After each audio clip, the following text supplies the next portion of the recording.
आज शहर में रायपुर एसपी का दूसरा जनदर्शन था, जिसमें फरियादी अपनी फरियाद लेकर पहुंचे थे।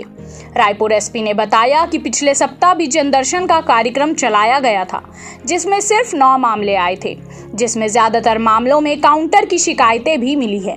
जनदर्शन से लोगों के मन में पुलिस के प्रति विश्वास भी जागृत हो रहा है और लोगों के मन में पुलिस के प्रति कोई भय नहीं है। जनदर्शन में पहुंचे एक पीड़ित ने News+21 के संवाददाता से बातचीत की। उन्होंने बताया कि उनके एक मित्र संतोष सिन्हा को रेलवे में काम दिलाने के बहाने 2 लोगों ने पैसा लेकर ठगी की है।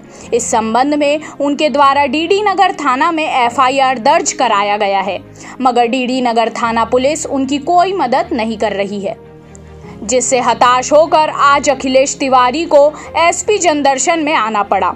रायपुर एसपी ने पीड़ित अखिलेश को कहा कि इस प्रकरण में पुलिस तत्काल कार्रवाई करेगी और मामले में जितने भी आरोपी हैं उनकी जल्द गिरफ्तारी की जाएगी।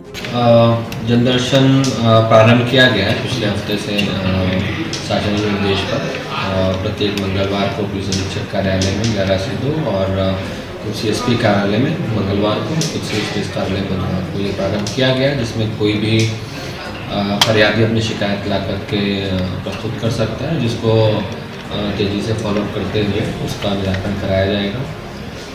कुछ एक लोग अपनी कुछ सूचना भी देना चाहते हैं किस प्रकार की अवैध गतिविधि की उनकी पर्सनल शिकायत ना हो तो वो जानकारी भी जनदर्शन में दी जा सकती है।